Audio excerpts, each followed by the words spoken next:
Welcome to the Interstate Mets Report with your hosts, Nelson and Chris.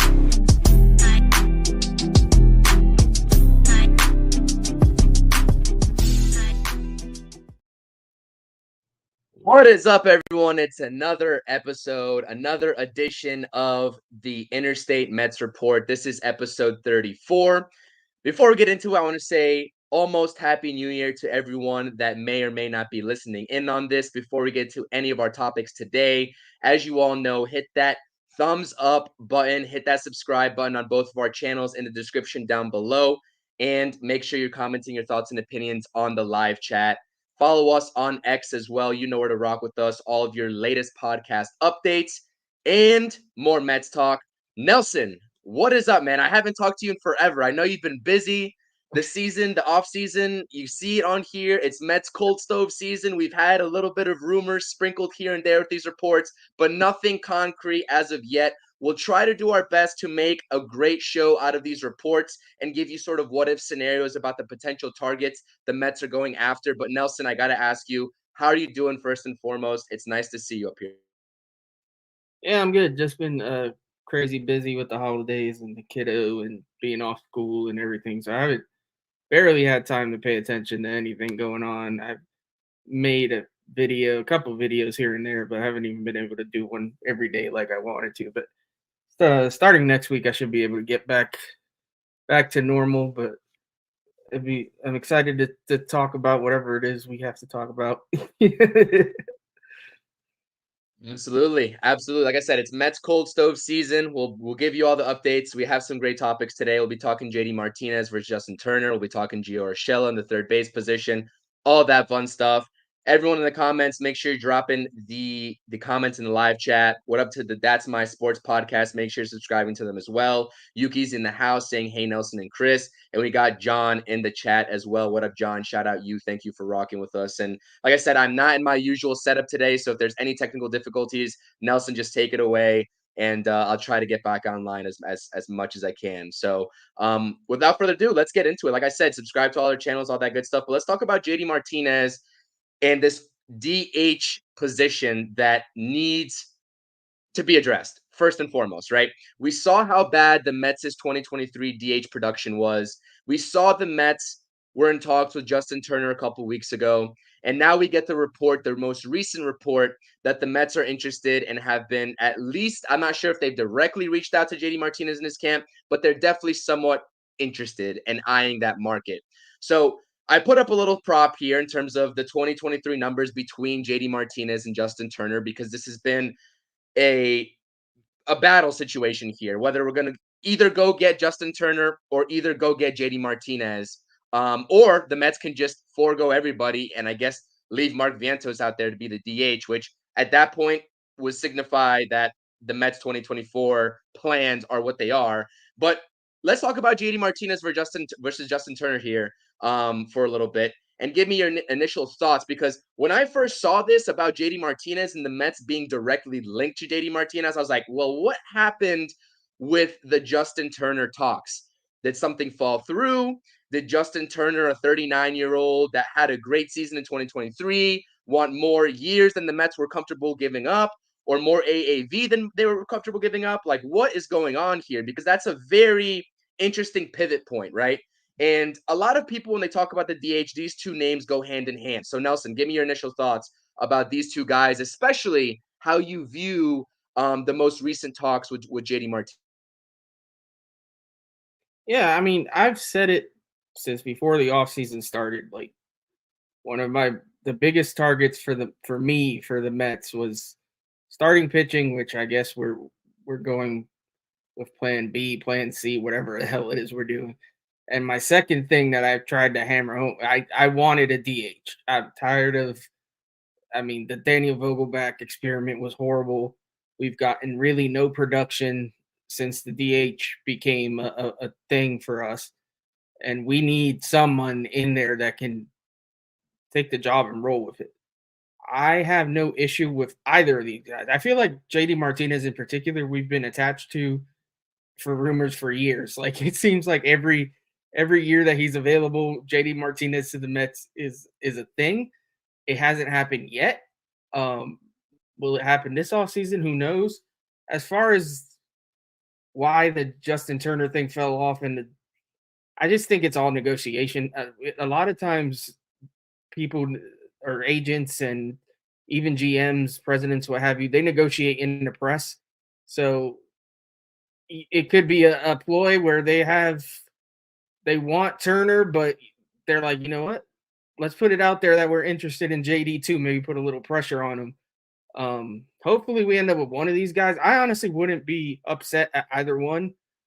Turner, I think, gives us a little more flexibility, which I prefer, because not that he's a good third baseman, but in a pinch, he could play third base. I don't want him to be our third baseman. I'm not saying that, but a DH that could fill in at third, I think it wouldn't be a bad thing. Martinez is a lot more limited. He's pretty much is just the DH. I mean, I don't even know. Is his natural position the outfield? I don't even. I think he could. He played some outfield back in his day, but I think third base also was a position that he definitely played as well. So. Yeah, but at this point, he's pretty much a DH. Like if you get Martinez, you're pretty much that's all you're using him for the most part, unless you're like really in a pinch.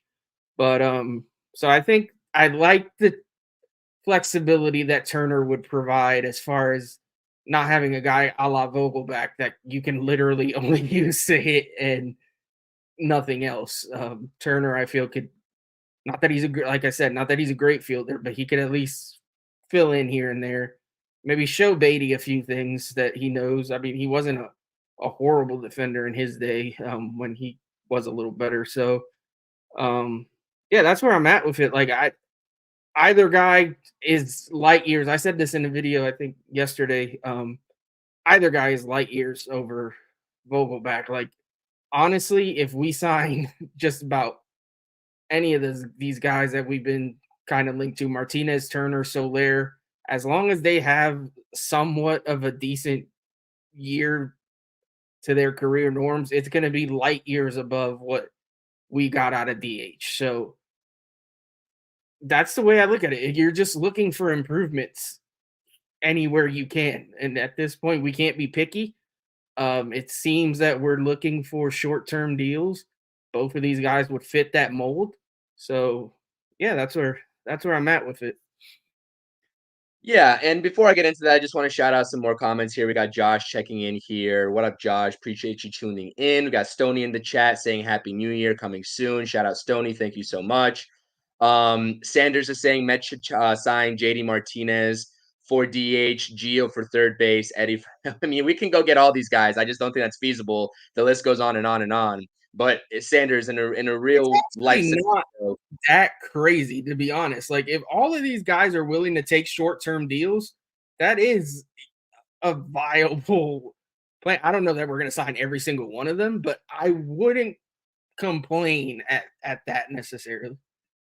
Yeah, and I would complain about Gio Urshela, and I'm not sure if you saw my tweets surrounding Gio Urshela yesterday, but I will give my 2 cents on him. But these guys, like I said, Eddie Rosario definitely plays in left field, right? You can go and stick him out there for a short-term deal. JD Martinez, same thing. We'll talk about all of that here in a second. And Rick's checking in with us as well. For me, I'd lean towards the guy that's willing to take a 1-year deal. Absolutely. And it's not even a guarantee that either of these guys will take a 1-year deal. I think, to be honest with you, Justin Turner probably fits the mold a little bit more of a 1-year deal rather than JD Martinez, because JD Martinez is still around 35, 36, not quite 39 like Justin Turner. And the guy has been an all-star for the last 3 seasons, right? So that's where I think that JD Martinez has a right to push maybe a 3-year deal with an opt-out after the second, maybe a club opt-out, or just a straight-up 2-year deal. Like I said, not going to complain at either one of these guys. If I had to choose with that flexibility, like Rick was just saying, Turner would be my guy. But like I said, you can make the argument for both guys. Justin Turner, what attracts me to Justin Turner as a hitter for the Mets is you hit the ball the opposite way with authority. And I'm not saying JD Martinez is incapable of doing that, but that's something in my time watching Justin Turner, I've really come to like about his hitting approach. And he gives you that defensive flexibility. Like you said, none of these guys Turner nor JD Martinez are going to be sniffing the field for the most part for the New York Mets in 2024 if they're brought on. Not either of these guys. So even when it comes to third base, and we'll talk about the third base outlook here in just a second, I don't expect Justin Turner to sort of be that hero as a backup for Brett Baty. Like, we can figure that out elsewhere. But you look at the numbers here. I mean, listen, JD Martinez is a guy that this Mets fan base wanted last offseason. Ended up signing with the Dodgers. The Mets didn't take a flyer on him. And you saw the production that he was able to get in LA in that 113 games, 33 home runs, hit 271, OPS just shy of 900, which is phenomenal, and 100 plus RBI season. That is phenomenal production. Now, do I think JD Martinez, if the Mets sign him, is going to replicate anything close to those numbers if he's a Met? I don't think so, but we don't need him to. Either of these guys on your screen, all they need to do is hit 20 plus home runs and be a serviceable power bat right behind Pete Alonso, which is what we've been clamoring for this whole entire time. And Matt, yes, you're absolutely right. Everyone in the chat, send me a Gio Urshela jersey. I'm going to send that right back. I promise you. Shout out Matto, checking in with us. Absolutely. But yeah, like I said, these guys, like, dude, like, I would be, when you look at what Vogelback was able to produce as a DH, which is nothing. When you look at Vientos, right, struggling with the at-bats this past season, not really producing much, although he did okay, decent at the tail end. Like, these two guys fit. Not only are they great veterans to plug in within this 2024 Mets lineup and beyond, right? If they sign a 2-year deal, they can immediately be a bench bat if necessary in 2025, right? Like, they're not strongholded to these guys being everyday starters in 2025. 2024, maybe they might be, right? With the way this roster is shaking out. But 2025, that's definitely not the case.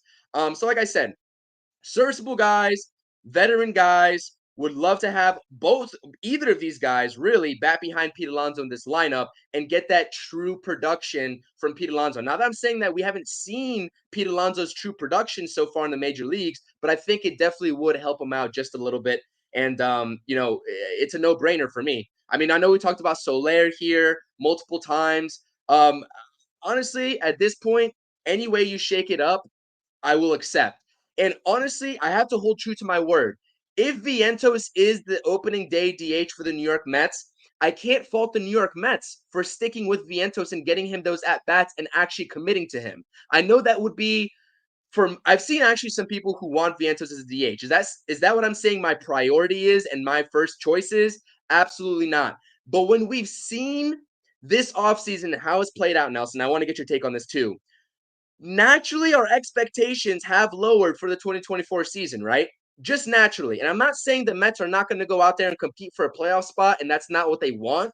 But naturally, with the way this roster is shaking out and David Stearns holding true to what was said at this past trade deadline and tail end of this 2023 season with what was said to the Mets fan base, the goal was for 2024. Would you really be angry if Mark Vientos was prioritized as the everyday DH? I'm not sure. Yeah, I mean, I wouldn't be angry. I feel like we need a bat somewhere. If it's not going to be DH, then I guess it has to be left field because those are pretty much the two open spots right now. So if you want to roll with Vientos and sign an outfielder, I guess that's fine. I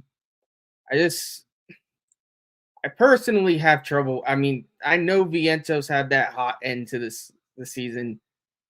I don't know. I see a lot of flaws in his game. But I mean, he's been working hard this offseason. He's working on his fielding with Lindor. I don't know if he's actually going to get an opportunity to see the field. Obviously, the Mets didn't really believe in his glove, and he looked horrible there. If we're being real, but I mean, if they give him a shot, then they give him a shot. I've said this as well. Like, and to your point, once we didn't sign Yamamoto, I think the expectations did lower significantly. Although to me, I've said it in my videos, I'm not in that camp that's just ready to write off 2024. I think given the right moves, we can still be a playoff team. I'm not saying this team's winning 90 games, or 100 games. They're definitely not, but I think this team, with the right pieces plugged in, can get you mid 80s wins. It could also go horribly, and we could end up in a 70 win again. Like it's that's possible, but I do think that with the right moves, we can be a playoff team. So whether it's interesting because it depends on. Obviously, this is Stearns' first year. He needs to evaluate these kids one way or another to know what to do with them moving forward. Is he going to choose to play them every day in order to evaluate them? Is that the plan? I don't know. It might be.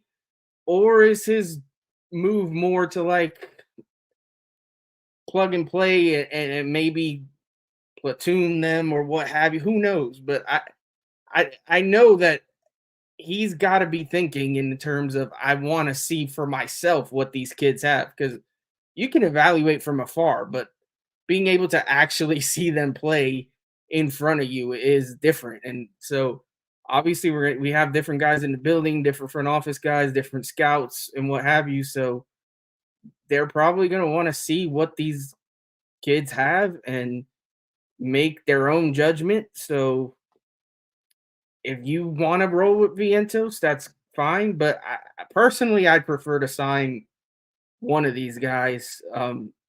Just in terms of trying to compete for 2024, I think that makes us better. But if they don't, I do understand the thought process behind it. Yeah, and I think I completely agree with you there. It really is about like how many, are they going to put one foot in the door for 2024? Or are they going to put both feet in the door? I think that's what we're asking here, right? And we're speculating as fans. And like I said, the reason why I think Justin Turner is more of a realistic option for the Mets is because I do think that he's a true 1 to 2 year type guy in terms of the deal that he's going to get. Listen, JD Martinez, coming off of, a little bit of an injury history, took a chance on himself to take that 1 year deal with the Dodgers. It was essentially a prove-it-year deal. He only played in 113 games, but you look at that production in 113 games, I mean, you're not really going to get that anywhere else on this market right now, to be honest with you. So I don't think that JD Martinez is just going to settle for a 1 year deal. Hell, he might not even settle for a 2 year deal. Like I said, an option there, a 3 year deal with an option somewhere in between might make more sense. And if it takes a 2 year deal to get Justin Turner in the door, he still plays well for this Mets bench in 2025 when the Mets have more flexibility to do more in the offseason. And like I said, before we keep talking, around 36 people in the chat right now. Make sure you're subscribing to both those channels, hitting that thumbs up on both channels, and dropping those comments in the live section. Definitely appreciate the support on the podcast. It does mean a lot to us. Let's get to some comments here before we truck on. Yeah, what's up, Nelson? Just on 1 to 2 year deals, I'm okay with both of these guys. If it takes any more than that, I'm out. I don't want to give either of these guys a 3 year deal. I'm not in the game of giving 30-something-year-old guys 3 years. I personally am out on that. So hopefully, it seems like from all the if you read the tea leaves, the Mets do want to stick to 1 to 2 year deals. I'm perfectly fine with that plan. But yeah, if it takes 3 to get either of these guys, then let's just roll with Vientos. That I completely agree with you. I couldn't have said it better myself. That's exactly the sort of boat that I'm in. I think that's what the Mets front office has been showing us. Let's see here. Stoney's asking whether we'd prefer Jorge Soler or JD Martinez. If I had to pick one, I think I'm going to go with JD Martinez on this one, to be honest with you. That would be my choice. What about you, Nelson? Yeah, I think even though he's older, I like JD's game a little better. Jorge strikes out a ton. I think I don't know. I'm confusing guys. At this point in the game, everybody strikes out a ton, but I don't know. I like JD's game a little better than Soler's. He hits for more average. I don't know.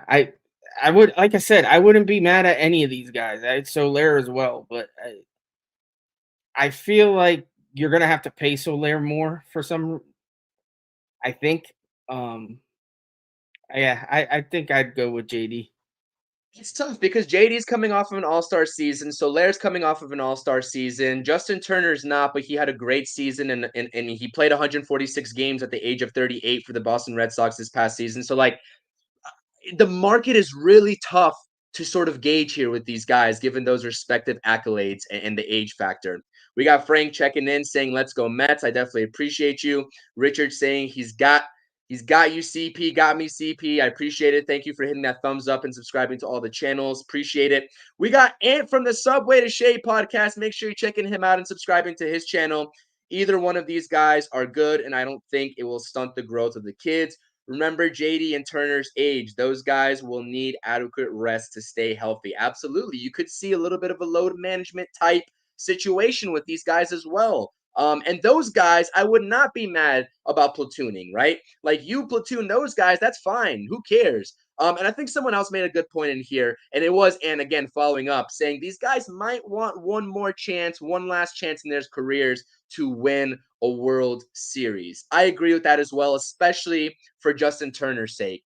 I do agree with that, Ant. That's a great point. I think a lot of people, I don't think it's as big of an issue or big of a factor as it is in, let's say, maybe a sport like, I don't know, basketball or something like that. But I absolutely agree with you. That is absolutely a factor. Although I mean, they both have rings, don't they?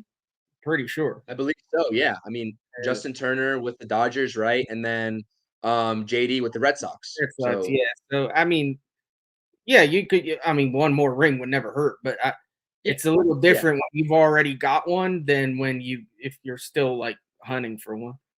Or you can make the counter argument and saying that Justin Turner, this is his last opportunity to get a bag in this league, right? And he's going to take the offer that gives him that extra year of security to pay him one extra year. Like that's also a factor too that you can point out, especially in terms of Justin Turner. So, like I said, the chat's awesome. Keep dropping those comments. We got about 40 people in the chat right now watching this video. Tell your friends, tell your family, all that good stuff. And what was that? I want to highlight one comment here. Sure. Yeah, let's get. I've seen this said a lot. It's yes, we were willing to sign Yamamoto for $325 million, but that was a special case. That's a guy that's what 24, 25 years old. He's an ace, potential ace pitcher. Like the Mets made it pretty clear that he was like the unicorn that they were going to throw the bag at. And if they got him, great. And if they didn't, well, that doesn't mean we're going to go and spend all that money on whoever just for the sake of spending it. Like to me, Blake Snell and JD Montgomery aren't worth Jordan Montgomery. I'm sorry. We were talking about JD Martinez too much. Jordan Montgomery just aren't worth throwing half of that money, even maybe more to make up for not getting Yamamoto. To me, it's not smart. I really think the goal is to not spend $300 to $400 million on payroll every year. Yes, Cohen has a ton of money, but it's just not smart to just throw that crazy money out on payroll every single year. You have to balance it with your prospects and just making smart moves that aren't going to break the bank. I just don't think it's realistic to expect these guys to take that Yamamoto money and just throw it at anybody. Like, it's just not smart. Yeah, the point that I've been preaching, whether it's on here or talking Mets with Rob's channel when we do our Mets Roundtable podcast, like the Mets are prioritizing strategy here and they're prioritizing a plan moving forward. And they're sticking to it. To their credit, the fans are not happy. This is New York market and the fans are not happy. And I understand that, but they're sticking to it. And this comment directly feeds into that. Mets should just tell the truth that they are rebuilding or playing for a playoff spot in 2024. They have been telling you the truth. They haven't said it directly, but everything that David Stearns has said since he's taken over and accepted the job as the Mets Pobo, he's told you the truth, and he has not lied to a single one of us in this fan base. I think a lot of people do have to realize that. And Drifter, absolutely, thank you for checking into the stream. Mets can make one impact move this offseason, preferably via trade. And if it's a controllable player in terms of the contract being controllable, I think they will if, both parties are happy with the negotiations. I think that the Mets wouldn't hesitate at that to make that kind of deal. Richard is right here. I was confusing Soler and Teoscar Hernandez. Sorry, like I said, my brain's in a fog, but he's right. It's Hernandez that whiffs a whole lot more. Soler's actually not that bad. Soler, It's 25. It's a 25% K rate for Soler around roughly, and a 31% K rate for Teoscar. So yeah, Teoscar is definitely a lot higher. But yeah, I mean, I wouldn't mind signing either of those guys. So that's just where I'm at. This is such a throwback. When I used to play MLB 2K6, Xavier Nady is a guy that I always used to put, and I was like, dude, this is so like I can always rely on these guys to throw some random name out there. Shout out Xavier Nady and shout out to the That's My Sports podcast. I definitely appreciate it. Okay, are you good on the DH so far? Like we both, I think, are agreeing that either of these guys, if they got brought in, probably are not going to replicate like in terms of the actual overall statistics, like probably what they replicated last season, especially JD Martinez, but we'd be happy with either one, right? Yeah, I'm good with listen, I've said this, shout out Keith from Shansons, because he says it in the starting pitching market. His barometer for can you sign with the Mets is, are you better than Tyler McGill? My barometer is, are you better than Daniel Vogelbach when it comes to DH? Either of these guys are better than Daniel Vogelbach. So yes, I'm perfectly fine with going this route. Absolutely. Okay, so we're moving on. DH has been taken care of. Like I said, this is all speculation. We're just going off of what we've been hearing on the initial reports. There's nothing concrete and nothing serious. And Keith, speak of the devil, is checking in here with some Amish heart emojis as well. So let's talk about third base. Whew. Let's talk about third base because people were not liking my answer on Gio Urshela and why I don't want him on this team. What is your Gio Urshela issue? I get what you're saying in the sense of if you're trying to evaluate Beatty, you want to give him the majority of the reps, but I don't think that signing Urshela necessarily means you're not giving Beatty a shot. I think he's a capable guy to, if things don't work out with Beatty, if you put him out there and he's absolutely continues to stink, he's a guy that then you can pivot to and be like, all right, let's just let Gio cook at third. Or, I mean, I think he's capable of playing a couple other positions as well if you need him. But I don't know. I like his glove for sure. His bat is all right. I mean, obviously, anything's better than what Beatty did last year. Beatty was horrible. But I don't know. I just don't hate. I don't hate it at the right years and money. But like, yeah, I see a comment. If Beatty can't beat Urshela, the Mets have deeper issues.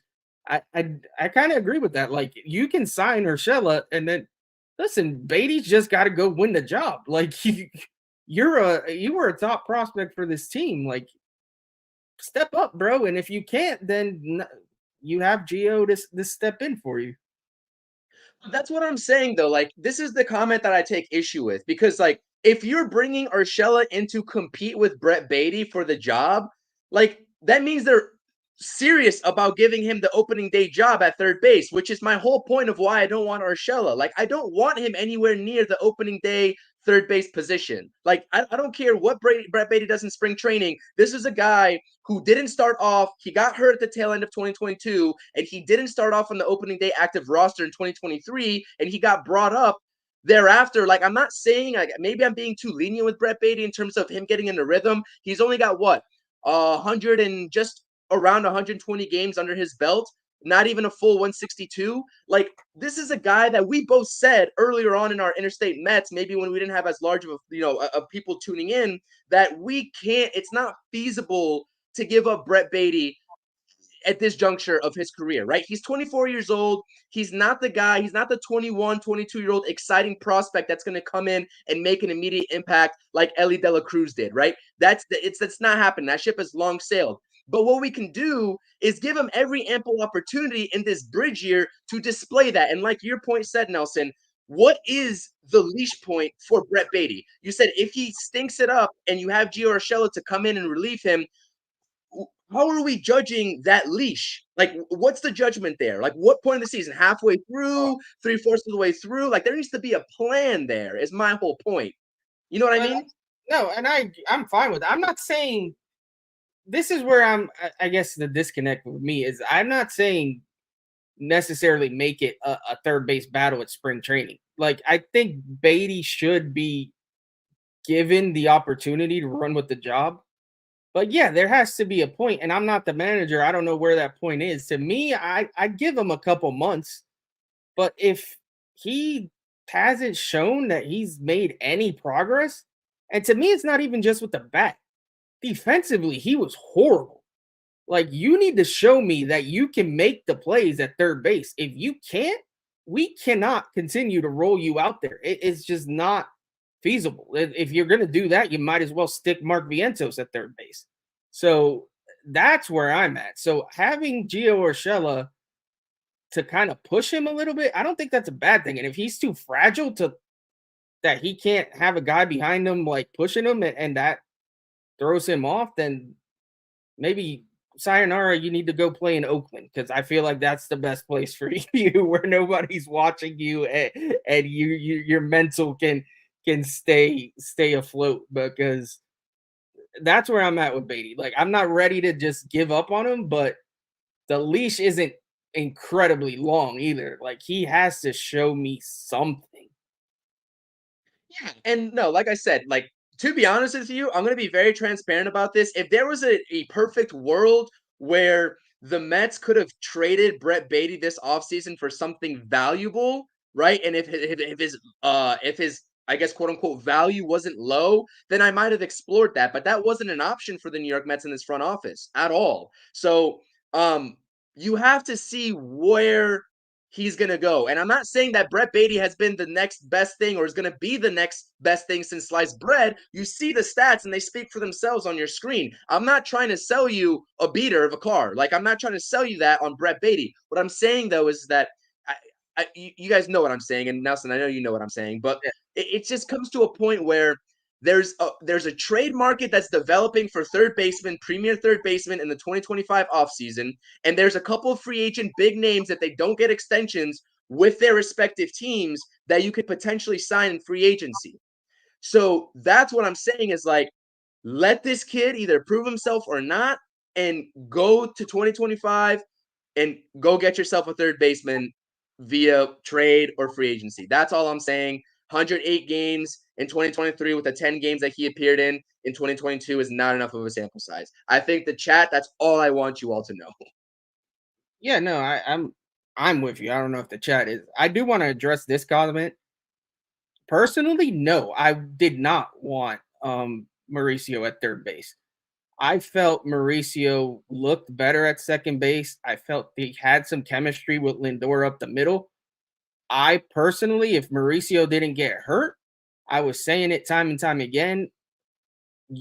I thought it was a good idea to play Mauricio at second, trade Jeff McNeil, and roll with Beatty at third base, or Beatty and have sign a guy like Urshela or what have you to kind of be that backup just in case. That's where I felt I wanted to go with it.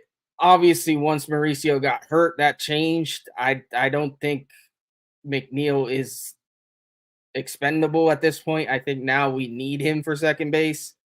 So it's not, and we'll get to that. I think that's one of the things we're going to talk about real quick shortly. But yeah, I don't think that is feasible now. But yeah, I was actually very much against playing Mauricio never looked good to me at third. With the brief time he was in winter ball this offseason that he played there, he made tons of errors.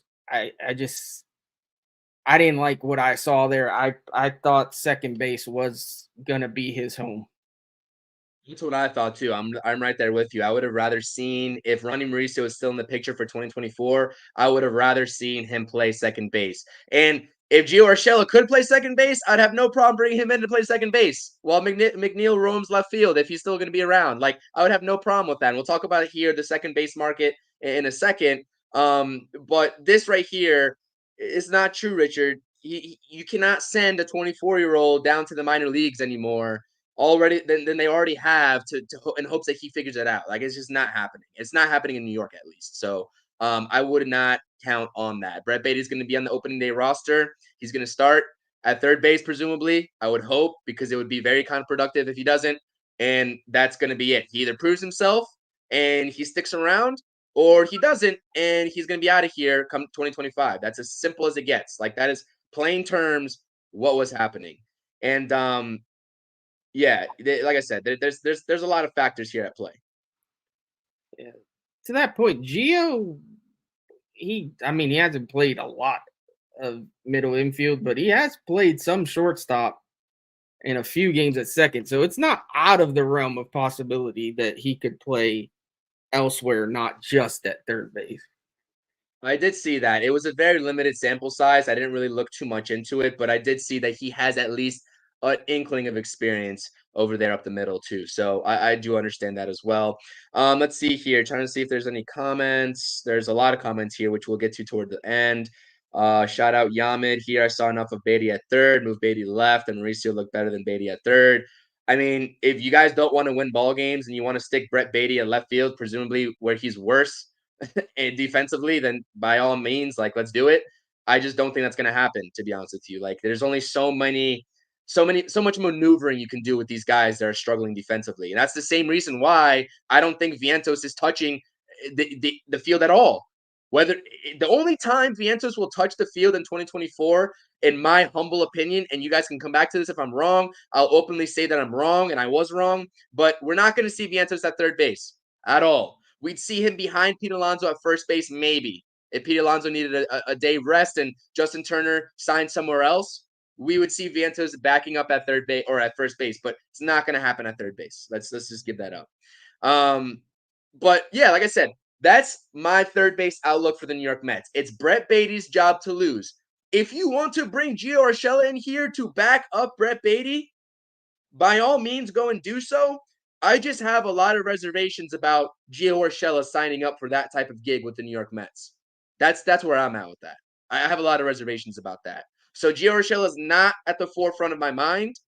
Those DH options, if the Mets are going to upgrade offensively, and I understand this is an upgrade defensively at third base, but I just can't reason that being the case where he takes over Brett Baty's job at any point of the 2023 season. Unless Brett Baty gets to a point where he's absolutely horrible, like we're talking about Eduardo Escobar type horrible from the left side for that little stretch of period, when we saw him in 2023, then that's a different case, a different story. But I just cannot. And yeah, we have forgot about Joey Wendell here. Joey Wendell also is in play. Like, I think of Joey Wendell maybe more as a second baseman option for the New York Mets in 2024. But Joey Wendell also, like, he can be that backup that Gio Urshela everyone wants to sign Gio Urshela to be. Like, he is that guy, really, right? To Keith's point. Yeah, Gio's got a better bat.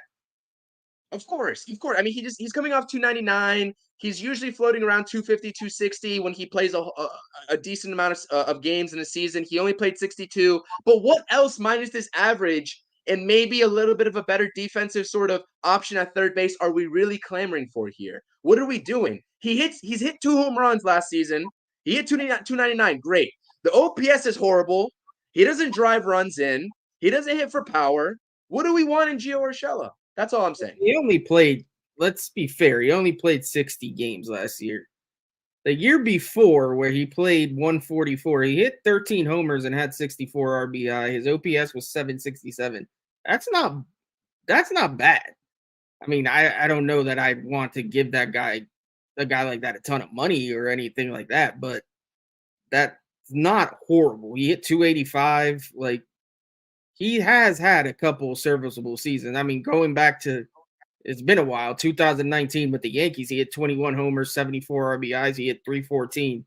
So the bat, he's shown potential with his bat that in fairness, we haven't seen at all with Brett Baty in the majors. We saw it in the minors. In the major leagues, Brett Baty so far hasn't shown us anything. But to your point, Brett Baty hasn't gotten a full season worth of games yet. So I just think we're selling Gio a little bit short, but I do understand your point. Yeah, I'm dying on that hill. I'm sorry. I've already made my decision. I get those points are definitely valid that you're making and the chat's making as well. But I like if you're listening to CP, if you're listening to CP, New York Sports, the True Mets Talk podcast, we are anti Gio Urshela to the Mets in 2024. I'm not saying he's a bad player though. I'll not say that because that would be ludicrous. He's serviceable. He's shown consistency somewhat in his career. I'm not saying he's a bad player. I just don't want him for the New York Mets in 2024. That's it. Respect Joey Wendell, please. Yeah, man, I don't know. Like I said, this is a whole merry-go-round situation here when we're talking about depth pieces, and I think we all know Brett Baty is going to be the opening day starter, and I think that's just what it is at this point. So let's move onward. Let's talk about some pitching. I get sick of talking about pitching because that's all we've talked about, especially when Yamamoto was still on the table. We haven't talked about offense, which is refreshing to do in the first 40 minutes of this episode. But let's talk about Lucas Giolito, a guy that really intrigues me. He really does. He's been going on rants on his X account about Lucas Giolito. Whether it's a little bit of troll mixed in there or not, that's only Keith knows, right? But like I said, this is a guy. When you talk about this rotation and their unwillingness to give a Jordan Montgomery or Shota Imanaga maybe or Blake Snell those long-term deals, which I fully respect, I wouldn't do so either with the way this team is shaking out. You plug in Lucas Giolito, and if he wants a 2-year deal, you give him a 2-year deal. Because guess what? You have Quintana coming off the books. Severino, if he doesn't prove himself on the prove-it-year deals, coming off the books. Hauser is coming off the books. You got 3 spots right there immediately that you'll need to fill in 2025 at the worst case scenario. You see his stats right here. I call him an innings eater because regardless of how many innings he goes in a ball game, I saw someone combating me this on X, which is great. It was a healthy debate. I understand their point. Someone said that he's not a true innings eater because he only throws 5 1/3 innings on average in a ball game, and we're looking for starters to go 6. But my thing is that if you throw 184 innings in a season, you are automatically an innings eater at that point, no matter what, by default. By default. That is something where you do not find on this open market too frequently nowadays. Like nobody on the open market right now, and even that signed before Lucas Giolito, is replicating that type of workload. And he's done this for 3 seasons consistently as well. The long ball's an issue. The ERA sucked. The strikeouts and K per 9 is there, and the walks per 9 needs work. There's 2 sides to the argument with Lucas Giolito. Let me hear your take on Lucas Giolito. When we started this offseason, I said it. Heck, I said it before the offseason even started. I never really wanted this guy anywhere near the Mets. I've gotten to the point where I've talked myself into that it's okay if we get him. I still don't really want him, but it's to the point where if the plan is not to overpay for guys like Snell and Montgomery, then at this point, Giolito is kind of like the best of the worst. I hate to put it that way, but he pretty much is. There's not a ton left out there. Yes, Imanaga's out there. Hard to argue whether there's no guarantee he pitches better than Giolito, to be honest, and he's going to probably cost more. And the Mets don't want to give up a ton of years. So I'll take it. I would much prefer, and maybe they still do, maybe they sign Giolito and still trade for a maybe better rotation arm. That's my hope anyway. I don't know that that's going to be a fact. I'm just really hoping. Like, if I am hanging on to hope for this rotation, it's that if Giolito is the move, that he isn't the only move, that there is a trade somewhere to solidify more of that top end of the rotation. I'm not saying trade for an ace unless you do get a Dylan Cease, which would be awesome. Granted, he had a down year last year, for being honest, but his stuff is great. He's still young. He's still controllable. If you can get a better arm with Giolito, then to me, it's easier to swallow. If Giolito is the the big get for the rotation, then that's gonna suck for me a little bit. It's gonna be a tough pill to swallow, but I get it. I get the vision. I get where they're going. My thing, and this is where I do agree with some of the Met. I don't even know how to explain the Mets fans that are just up in arms like constantly. The 2025 pitching market really isn't as good as some would think. So if we're gonna just say screw it, we're not going for any like solid arms in 2024, where are we getting that production in 2025? Because Zach Wheeler's good pitcher, getting older, probably not going to want to come back here anyway. Then you got guys like what? Corbin Burns. Listen, if you look at, Keith, again, shout out Keith. He posted his stats. Like, he's trending down. Shane Bieber. I'm still take him, though. I'm still taking Corbin Burns. I don't care. I'm still taking him. I would take him depending on what he's getting, but he's another guy that I'm not willing to give him a crazy contract. I'm not. To trade for him and then see what he gives you this year and then maybe consider signing him. I don't hate that idea, I guess. I just don't know. To me, the Burns and Bieber, like, these are risky gets. Like I said, Wheeler, I don't see coming here. Like, your options are going to be limited, man. So I don't know. And we're going to be in the same boat where we have Senga and almost nobody else, unless here's the kicker. Some of these prospects could pan out. And we are going to start to find that out this year. I mean, we do have Christian Scott, who is my favorite arm in the farm. I think we will see him in 2024. Vassal's out there. I'm not as in love with Vassal, but I think he could be serviceable. And then you got the Tidwells, and there's guys out there. Whether how soon they'll be ready, I don't know. But if some of those guys start to pan out, then you can build a rotation off of that. But relying on, like Drifter's saying here, relying on these future free agents is a little skeptical. Yeah, no, I agree with you. That 2025 class, like on paper, right, is okay. This is why what hurts me so much with the Yamamoto situation, right? And even the Erod situation this offseason. I hope you can still hear me because it's sort of getting a little laggy on my end, and hopefully everything's good. Am I good? Okay.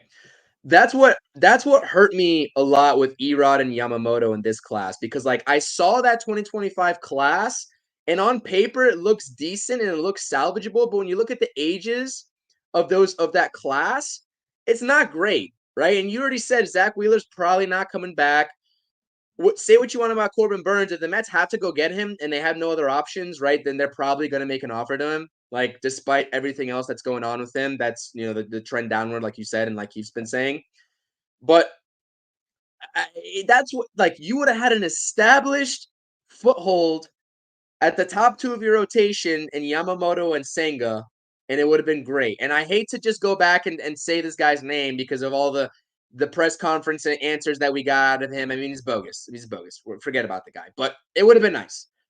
But like I said, strictly getting back onto the topic of Giolito for the Mets in this offseason, I think it's a great play. This is a guy that threw his fastball in 2022 at a 47% clip, dialed it back in 2023, and threw that changeup and slider combination a little bit more. Has very good put-out potential, a lot of movement, has that slider. You see 28% clip usage on the slider. David Stearns loves that. Doesn't even need the curveball. The curveball's really, you threw it 1.5%. I mean, it's essentially a non-factor, right? It's good to keep the hitter exposed, but yeah, exactly. So, this is a guy that plays like he needs to learn. He needs to get back to his old ways of keeping the ball in the ballpark. 41 home runs. is his career worst of. Okay, my sound is good. Okay, good. This is his career worst for in terms of home runs allowed, right? But the strikeouts, like something's there. Like there's a meaning behind those strikeouts. There's a meaning behind that K per 9 clip. There's a meaning to that. So if the Mets can find a way to get a guy like this in the door, maybe they get great production out of a Luis Severino and he figures it out, right? Back to what he used to produce. This rotation, like, it isn't the best. We're not going to win, like you said, 90 ball games. But maybe we can squeak out a tail end wild card spot. Maybe. Yeah, you add pieces here and there. There's potential. Yeah, I said it. I did a video yesterday where I compared where our rotation stands now to where it was like heading into the season last year. And then obviously what the production we actually got. If you're judging it off of the production we got, you got to try to put the names out of your mind, because obviously Scherzer and Verlander, those are big names. You think, oh my God, those are studs. But if you look at it production-wise, it won't take much production-wise for this rotation to be better than last year's. Kodai Senga was by far our best pitcher last year. Quintana, when he actually got to pitch, which wasn't until mid-season, was pretty serviceable. But other than those two guys, everybody else pretty much stunk. So we don't have everybody likes the stars. Everybody likes the big names. We don't necessarily need all studs to have a serviceable rotation that can provide, like you said, mid-80s wins, get us in a position to fight for a playoff spot. And to that point, Giolito does serve that purpose. And Citi Field is a little bit more of a pitcher's park. He'll be pitching in the National League, which he has been in the AL, which the AL seems to be a little bit of a more hitters league. Like, his numbers could play up a little bit just based on that. So to the point, Carrasco had a 6 ERA. Like, we had horrible pitchers. McGill was horrible. Peterson wasn't good. It was bad. The rotation was awful. Even Scherzer and Verlander, when they were here, they weren't pitching to their level, especially Scherzer. So we don't really have that far to go to provide an upgrade to the rotation. So guys like Giolito could do that. So I'm on board with it. I don't love it, but at this point, with what the vision seems to be going forward, I'm with it. I know a lot of Mets fans don't love it. A lot of Mets fans want the big names, and that's all they're clamoring about. And we should have had Yamamoto and this, that, and the other, and the Wilpons are back, and yeah. I've heard it all. To me, it's all noise. But yeah, I think it's not nearly as ugly as some people make out. It ain't great. Not gonna sit here and tell you it's great, but I've seen some pretty questionable rotations win. The Rangers last year, their rotation wasn't phenomenal. Like, it really wasn't. Jordan Montgomery was their best pitcher, and he was good, but he's not an ace. So I don't know. I don't think hear what you're saying. Yeah, I hear what you're saying. I think the point of the matter is like, given who we saw and got production out of last season, we were still talking about what in around August time, maybe late July. Even early August time, after we sold off those pieces at the deadline, we were still talking like, well, the Mets are only 6, 7, 8 ball games back of this. If they go on the little hot streak there, like they won a couple games with like Jonathan RIUs, and we're like going on this show saying, well, maybe there's a chance. And if that's the case with those guys, then, like you said, we're really not that far off. Like, in terms of being able to put ourselves in a position to squeak into the playoffs. We are not up here trying to sell you all that we are better than the Braves and Phillies, and we're going to compete for that division. That is not what we're trying to sell you on. But we are here to tell you, like, this is what I'm saying. Like, Oh, I don't know. Actually, this wasn't his point. I don't know. He said, "Are you comparing the AL Central to the NL East?" We're not trying to sell you on the Mets being top dogs in the NL East. Like, it's not going to happen. All I'm saying that we were going into the season 2023 after the trade deadline. The Mets were still in it, given the lack of horrible production, or given the horrible production out of guys behind Kodai Senga like Max Scherzer, Carrasco, Peterson, McGill, all those guys, and we still found a way to keep this team in it until the very end, right? Not till the very end because there was some separation there at some point, but till August at least. So I think, for not going on a rant, like I know I'm going on a rant about this, like I think people do have to realize that as well. And I know it's like loser mentality this, loser mentality that, like I get it.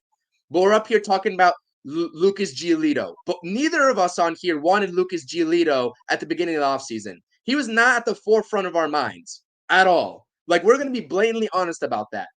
And Nelson, you just said it, and I will hold myself accountable too. I didn't want Lucas Giolito, but when we're talking about how the Mets season or offseason has been playing out, sure, we'll take Lucas Giolito at this point. Like, that's just what it is. And to answer that, no, I'm not comparing. He gets what I'm trying to say.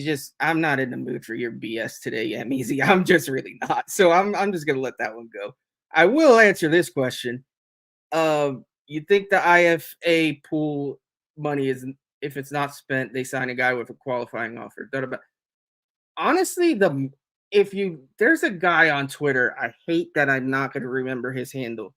He's like on top of all these international free agent signings. I know who you're talking about. Hold on, let me try. And the Mets are committed already to pretty much spending all of their international free agent money. So I don't think they want to lose that money to sign a guy with a qualifying offer. The draft pick maybe won't mean as much, but I really don't think they want to lose that money. I mean, I guess it's possible. I just don't know who's left that has a qualifying offer, to be honest. I'm forgetting that we would get. I mean, Blake Snell, really, right? That's Chapman, Tone's boy Chapman. Yeah, Chapman, Tone's boy.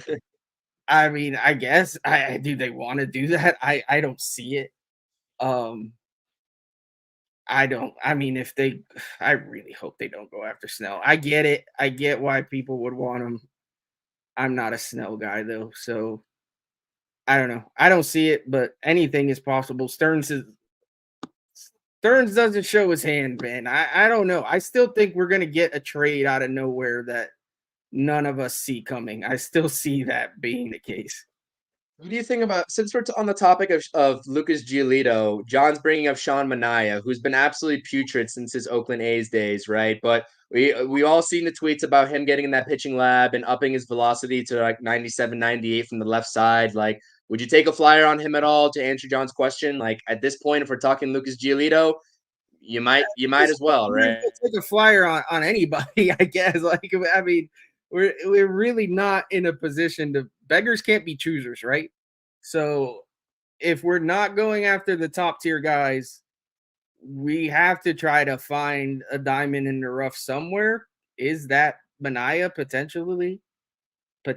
Who knows? Maybe. I really don't know. It's so hard because I don't know. Like, it was obvious Yamamoto was the guy.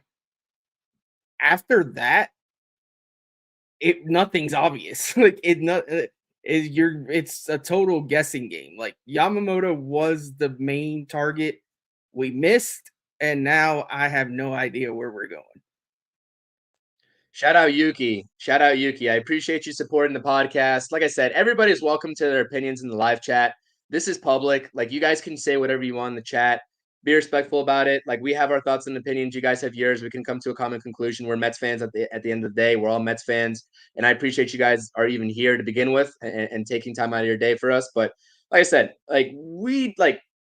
Steve Cohen. I mean, if we're going to really attack Steve Cohen here, I mean, it's not even worth the conversation. Like, you can maybe have the last laugh in terms of how the offseason is playing out this offseason. But all I'm saying is that if you say something like this, and like you said, like I said, you're entitled to your own opinion. If 2025 offseason comes around and the Mets build a complete roster like we all think they might, and they might spend a lot more, right, and get back to their old ways in spending, are you going to stick with this narrative? Is this just going to live on forever? Or are we just picking and choosing here? That's my genuine question for those people doubting, Steve Cohen and everything that's going on. Like, if you're picking this side, like, you can definitely change the tune up later, but I'm going to come back and remember all this and just say, Steve Cohen came around, like, he's no longer Dumpster Steve. You know what I mean? So, like I said, there's always two sides of the fence here, but I just don't know. Like, we're here talking to you all about December 29th and where the Mets are at on December 29th.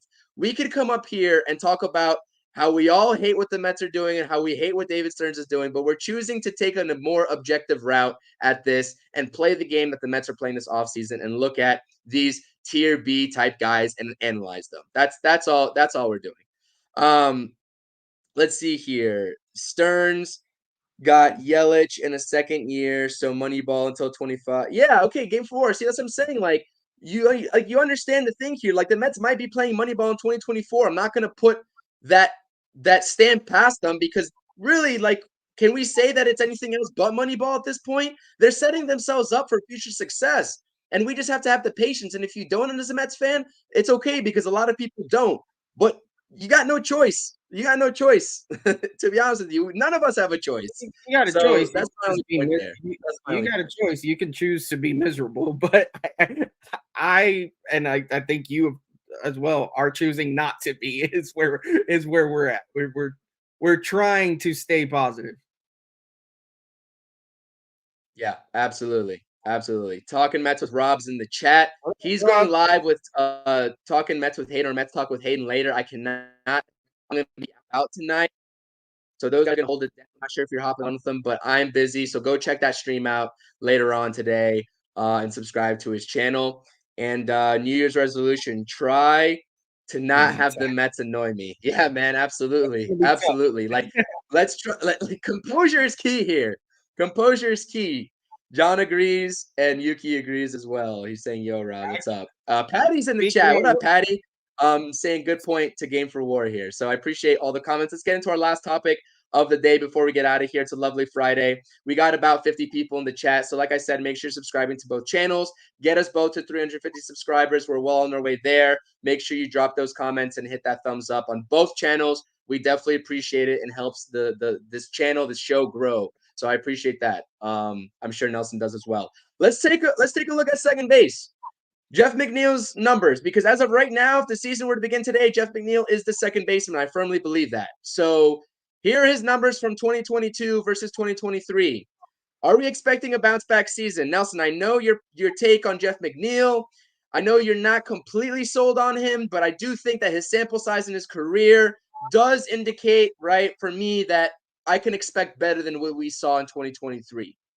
Maybe I'm being optimistic. Maybe I'm being hopelessly optimistic, but I want to see him get back. And I'm sure all Mets fans want to see him get back to those 2022 numbers. Obviously, a very, very sharp discrepancy between the two. And I put a couple little nuggets there at the bottom. One name, a familiar face that is also a free agent right now. If we're talking about second base options and putting McNeil left field potentially, if they're not planning to sign a left fielder, you got to find someone to put at second base, right? So, and it's not going to be Joey Wendell. I respect Joey Wendell, but he's not going to be starting on this team. So let me hear what you got about the second base outlook for the 2024 Mets season. Let's get out of here. Yeah, no, be real quick. I do want to shout out Rob. Haven't been able to be on the show lately, and I apologize for that, but can't wait to get back. Starting next week, I will be able to do the show, the Mets Roundtable with you guys more consistently. So looking forward to that. So check them out tonight if you can. I think 7 o'clock is when they're doing that. Yeah, me and McNeil are not best friends, but I do think I'm not saying I don't think he's gonna have a 2022 year. I do think it's definitely not out of the realm of possibility for him to, and actually maybe even likely that he has a much better 2024. Personally, I just thought that at this point, no, but with Mauricio on the team and given all the infield prospects and what have you that we have coming up, I felt that it would have been a solid time to look into moving on. He has a pretty team-friendly contract. he has a game that I think teams would value, and you could get some decent pieces for him. I thought that was a possibility before Mauricio got hurt. Now that Mauricio's hurt, I think he's your starting second baseman. There isn't really a second baseman out there that I would sign. I mean, I don't love any of the names out there. I see Ahmed Rosario. No, thank you. The guy's just not. He's not a good fielder, to be honest. I just don't. I'd rather see the question: can Luis Angel Acuna be ready in 2024? That seemed to be the thinking. I don't know that he definitely probably won't be ready at the start of 2024. I think we will see him at some point. If that's the case, and then if we don't have a left fielder at that point, do we shift McNeil over to left field? I could see that being a possibility.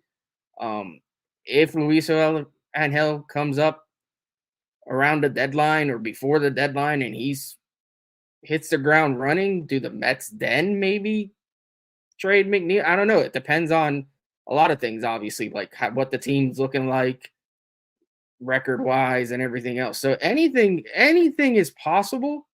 But I think going into the season, McNeil's our second baseman, and it is what it is. Like I don't have an issue with it. I think he's going to be fine.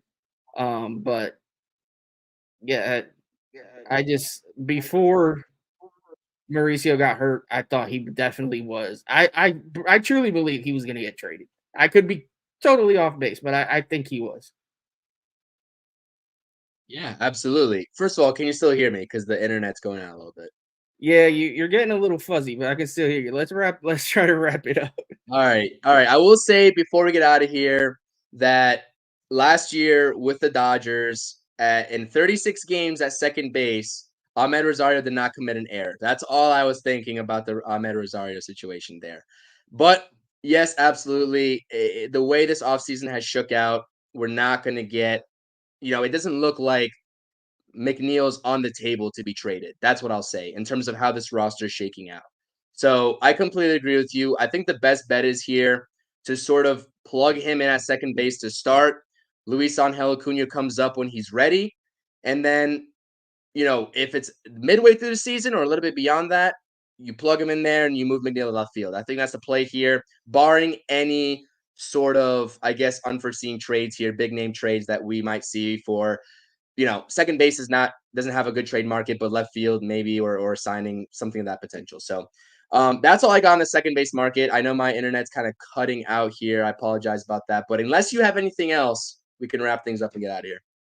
No, I just want to say again, thank you everybody in the chat. If you haven't already subscribed to the channel and CPs as well, please do that. It helps us out immensely. And if you could like and comment on both, that would be awesome as well. Regardless of where you're currently watching, if you could hop over to the other, that'd be great.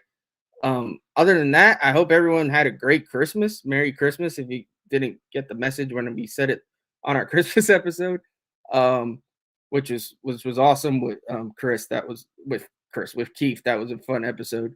And then Happy New Year. Like I don't think we're gonna talk to you guys before New Year's. So Happy New Year. Hope everybody has a great New Year's. Be safe if you're out partying or doing whatever.